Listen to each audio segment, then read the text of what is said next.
આજે અમારા ઘરે સરસ મજાની દેશી કઢી પીળી તમે જોઈ શકો છો બનાવી છે અને જો બાજુમાં સરસ મજાની ભાખરી થઈ રહી છે અને એક બાજુ સરસ મજાની ખીચડી તૈયાર છે એટલે ખીચડી કઢી અને ભાખરી અથાણું આજે તો ખાવાની મજા જ આવશે। જો તમને પણ મોઢામાં પાણી આવી ગયું છે હે,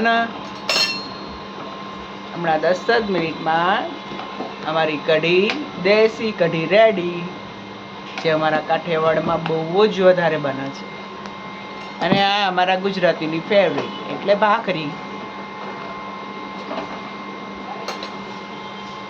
અને આ છે કોથમીર જે કઢીમાં નાખવામાં હમણાં આવશે થોડી વારમાં।